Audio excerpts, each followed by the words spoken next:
Hello Babycakes, welcome back to my channel. It's me Kinshuk and you're watching Quintessentially Me. So today I'm doing a more relaxed video. I'm sitting down in my comfy chair and I'm going to be doing my makeup, sort of like a get ready with me sort. I don't have the best day today.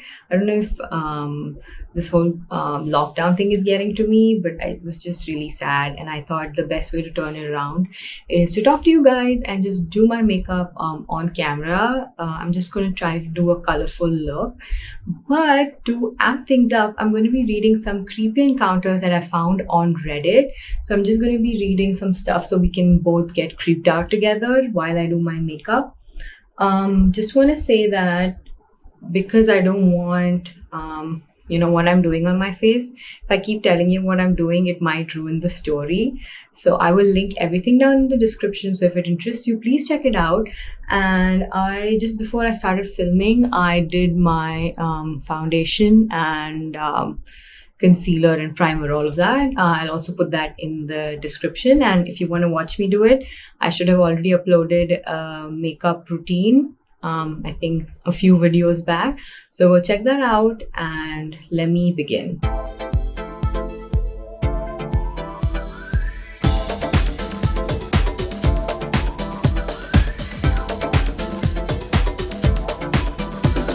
And the first story is from user 442BSSR and the title is Rick Killed His Daughter.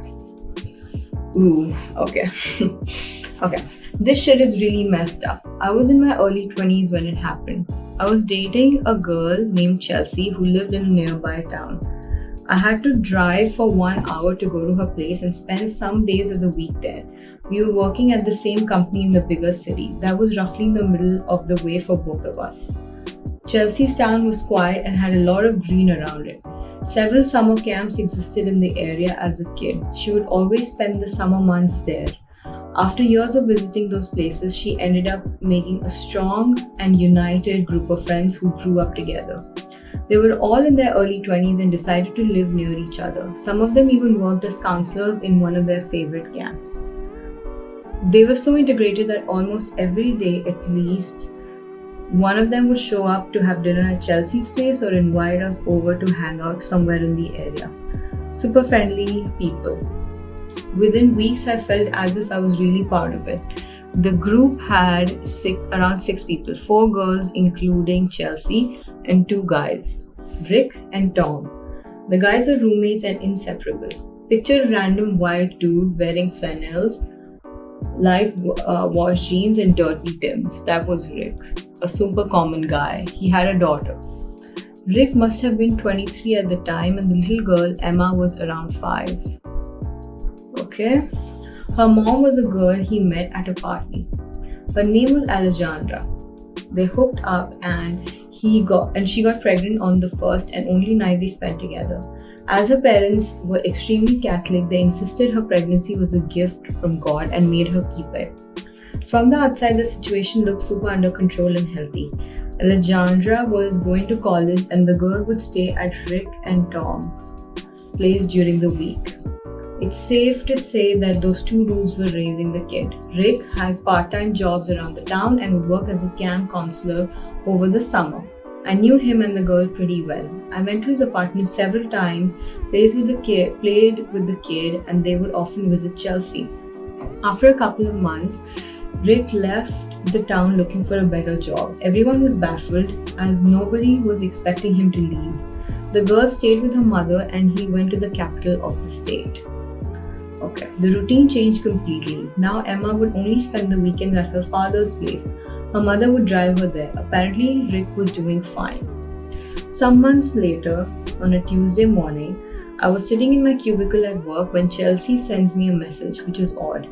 We have to talk. Meet me downstairs outside. Oh F, I thought, what have I done? I go downstairs and she's crying uncontrollably. Her makeup is all messed up. What happened? I asked. Rick's daughter is dead. He's going to jail. What the F? Okay. Everything after that Tuesday became extremely odd and creepy and nonsense. The crime was just so brutal and gruesome that the whole state became aware of it. Ooh. Okay. Rick is taking a shower Sunday evening, getting ready to drive his daughter back to her mom's place. The girl is playing alone. He reaches the bathroom and gets his clothes. Okay. The apartment was a one-room studio and sees Emma on the floor with a thick canvas bag around her head and lots of blood coming out of it. Oh my god. Desperate, he opens the bag to find his daughter's face completely disfigured and bloody. He places the bag over her head again, calls 911 and waits. That was Rick's first version of the story. What? Why would he put a bag again on her head? Is he crazy? And that was his first story. I guess he was lying anyway. He claimed someone broke into his place while he was showering and brutally murdered his little girl. Initially, the cops believed him, even though there was not a single sign of someone else in the scene.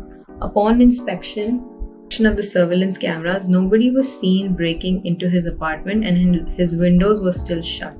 The autopsy of the body showed Rick's skin under the girl's nails and his fingerprints all over her body. Someone strangled her and then hit her head several times on hard surfaces around the apartment. They found a bloody t-shirt that belonged to Rick hidden under the bed. He never pleaded guilty. However, during the trial, he changed his version to "I don't remember what happened that night. I'm sorry." "Why didn't you remove the bag?" the police asked. "Because it was not a nice thing to see." That was his answer. That was your child. Alejandra's interview that went live on television was utterly terrifying. She claimed that Rick had always been an unstable man with several mental health issues and he would constantly bang his head on the wall when feeling distressed. What the F? What was she really talking about? Was she talking about Rick? Needless to say, the incident destroyed the group. Nobody could believe Rick was that monster. They paid for a lawyer and some of them even went to court. They were all exposed by the media and the town shunned them. Tom couldn't believe his buddy had committed such a monstrosity. He lived with the dude for years and even helped her take care of the girl. The last time I heard from him, he was obsessed with the grim details of the case and trying to find evidence to release Rick from the jail. Don't you guys think a violent person capable of killing his own daughter would have shown signs of his true nature before? I would never understand that. Why? Why in the world would he do that? Oh my gosh, that is so scary. I feel like you can never tell who someone is. Sometimes people just go crazy. Wow, that was a scary story. Whoa. I just want to say, I think I forgot saying that in the introduction. I got this idea for doing this Get Ready With Me while reading creepy stories from Robert. I will link his channel below. He's my favorite makeup YouTuber and he does these ghost stories on his channel. So if you're interested in ghost stories, do check him out. I really love his videos and he's a professional makeup artist. So I think he will give you some great information. Alright. Next one is this. This is from user named Ryan Henry 8504. So I want to say I was around 6 years old, 1991, and my family and I went to some amateur baseball game somewhere in the Minneapolis suburb. On the way there, I remember my little brother. Sorry, my brother, not little brother. I remember my brother and I were both playing with Ghostbuster toys, and when we got there, he remembered to bring his to the bleachers and I forgot mine in the car. I think I must have threw a fit or something, but I made it very clear how important it was at the time and that I was going with or without my parents to the car to grab the action figure. Possessed, a gone, in case anyone was wondering. Okay, I have no idea what he's talking about. I'm not sure why my parents let me separate, but my guess is that it was just a pretty damn fast game. Anyway, I overestimated myself and couldn't find the car, and I see another parking lot down the block and headed there. Oh my gosh, I probably ended up searching 3 different large parking lots. Eventually not knowing where the hell I was. Eventually fear set in and I just wanted to get back to my family. I think I see the street from where I was from and guess the way I have to go back. I think I then second guessed myself, and that's when this man pulled up driving. He's inserted a picture of the wagon. It's a yellow station wagon with wood grain. The look of him was the most stereotypical creep you see on a lot of shows, but I think I was also a pretty common look. It was also a pretty common look in the 80s or 90s, early 90s, late 80s or early 90s. Where were his parents? Okay, with glasses and mustache. So he says to me, do you want to come over my house and play? You can meet my daughter and you can both play together. Just froze like a deer in headlights, and he's just staring at me and finally said, I'm sorry about that, and I'll go get her. I start to panic and start tearing up, and a few minutes later a woman in a van pulls up and asks, where are your parents? I believe I may have muttered something like baseball or something. Woman said, do you want me to take you to them? I actually got in this van even though I was frightened as hell. Looking back, this would have been that creeper's wife for all I know. So I'm in the van that is probably less than 3-minute drive but feels like an eternity. She pulls into the parking lot where I started and there is a search party looking for me. I get out of the van and the first person I see is my mother crying, and I go to her expecting a hug or something. Instead, I'm greeted with a nice slap across the face. That sounds like something my mom would do too. I'm really happy that he was reunited with his mom. That is so scary. Okay, I can't say I really blame her since I almost ruined her life. For some reason, I never told anyone about the man until I was in my teens. I think I kept it to myself and not to scare my mom any more than I already did. I'm glad I got to share this with everyone. Please watch your kids. Let me first see my eyes. I'm talking too much and doing less makeup, so I tried to go with like my usual orange, but then I put a bit of green and some yellow in the middle. This says my encounter with a serial killer. When I was in my teens in the mid 1970s, I worked in the weight room at YMCA in London, Ontario. On the first day at the gym, a man approached me and gave me some advice on weight training. He introduced himself as Russell. Russell was a tall, muscular man. He worked at the Ford assembly plant near London, Ontario, and as a bouncer at a downtown bar on the weekends. He came across as friendly and was very well liked by everyone who was using the gym. I was at the gym one Saturday morning when someone asked, did you hear what happened to Russell? He went on to say that Russell was arrested on suspension of murder. It turned out that Russell was suspected of committing at least 7 murders in London, Ontario area over the period of 10 years. When he went to trial, I learned that he would use his considerable physical strength to climb up the side of balconies and enter apartments through unlocked sliding doors. After murdering a woman, he put her in bed and cleaned up her apartment. The first few victims were assumed to have died of natural causes. The friendly young man who no one suspected had a very dark side was Russell Morris Johnson. Google him. Oh my god. You know, actually when I lived in New York, I would read all these stories and I was so scared. People would live in your attic and people would just enter anywhere and I don't know. I was extra paranoid when I lived in New York because you know, you read all this stuff, you don't want it to happen to you. Oh, that was really creepy. Be safe, guys. There's killers everywhere.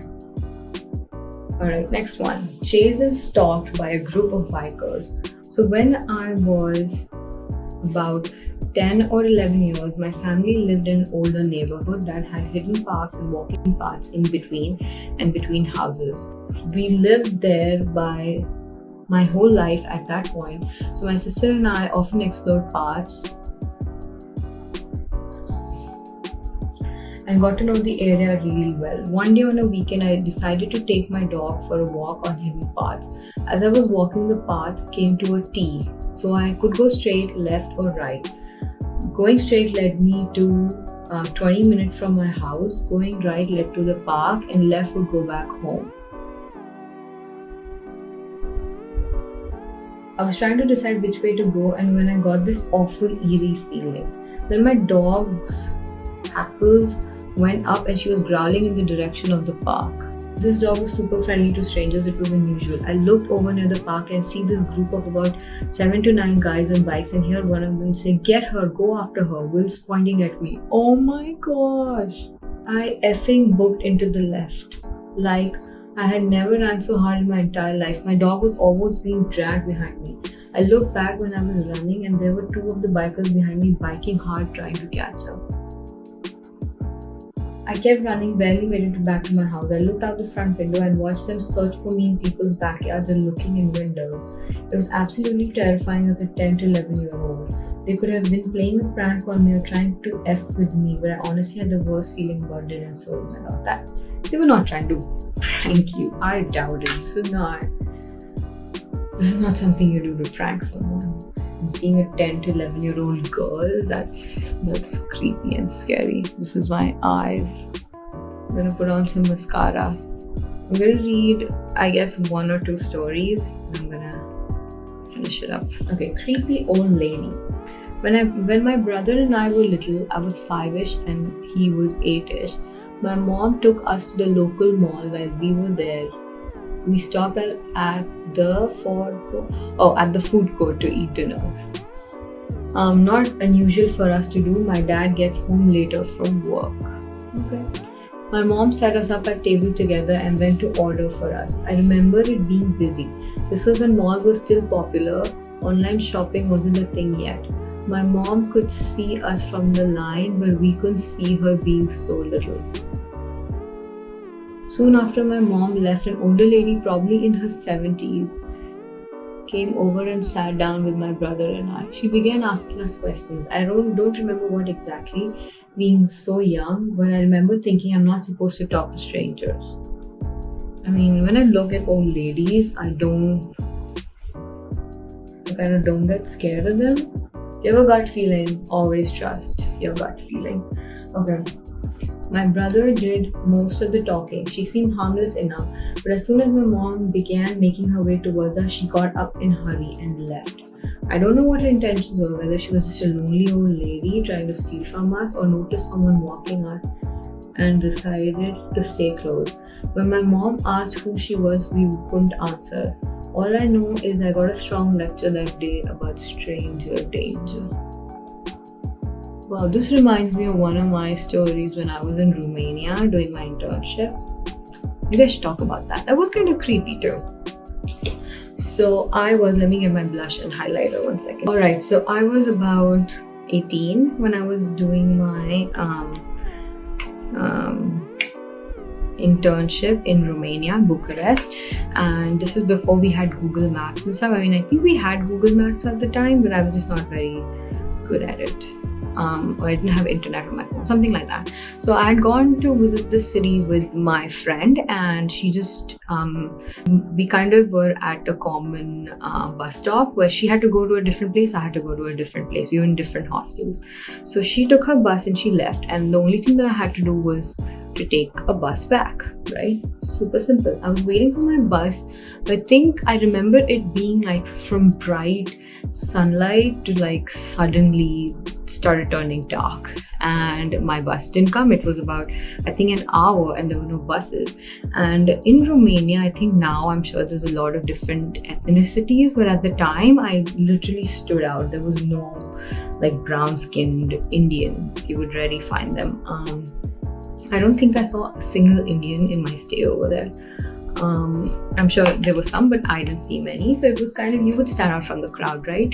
I'm waiting for my bus and this taxi guy stops in front and he's kind of, screaming at me to come, I guess, enter his cab, take a ride, whatever. But I didn't want to. I just I mean, I was going to take the bus. I didn't want to spend so much money on a cab, and he did not seem trustworthy at all.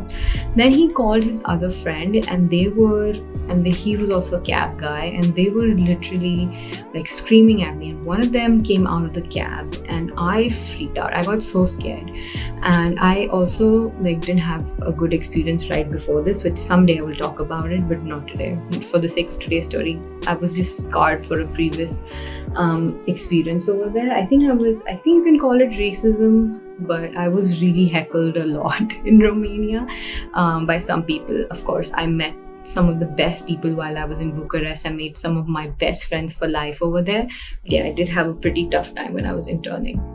So anyway, this old woman, she just comes to me and she asked me like in Romanian, where are you going? What bus are you taking? And I told her like what bus I had to take. But we had such a language barrier because I didn't speak in Romanian. I didn't understand it, and she didn't understand one bit of English. So I tried to like write the numbers on my hand to show her which number I'm waiting for. And she told me like she was waiting for a different bus. Just talking to that lady kind of made these two guys like back off. They weren't bothering me, but I had such a bad feeling, and she kind of saw my fear because I was constantly looking at them because they were staring back at me and sort of waiting for this lady to go away. And she kind of what she did is, and the bus came eventually. Okay, the bus comes and she was supposed to go on a different bus, but she came with me. She just sat on the bus. She didn't sit with me. She sat a little behind, and till I got off, she was there in the bus. And then when I left, she just kind of like gave me a thumbs up and she left. I don't know. I think she obviously knew her way back. Who was that? I feel like I literally sometimes think like that was God in an angel form and he came to save me, because I might be a little dramatic, but you as a woman, I feel like we have such strong intuition and such a big gut feeling. I just had the worst feeling about those guys. Like, who knew they would like follow me, and what would happen to me? Like, it was pretty scary. So sometimes you can get saved by some really friendly people. So I was so thankful for her. So that was my creepy story.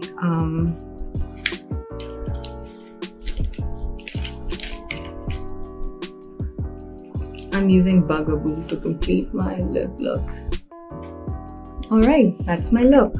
So if you have any creepy stories that you would want me to know, just write it down in the comments below. Let's talk. And yeah, this is my complete look. I will put all of the stuff that I used in the description below. I hope you like it, and if you like this video, please give it a thumbs up, and if you don't like this type of video, give it a thumbs down so I know what kind of content you're looking for, and I won't do videos like this if you don't like it. But it was interesting to me. I just felt like I was talking to a friend and getting creeped out together. So next video, I'm thinking of doing product empties that I like, that I recommend.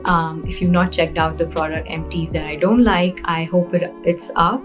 I'll also put that in the description below, or I'll put it clickable somewhere over here so you can go and check that out. But I hope you guys are staying safe, you guys are staying inside and indoors, and I hope you guys have a wonderful day or night wherever you are. Bye.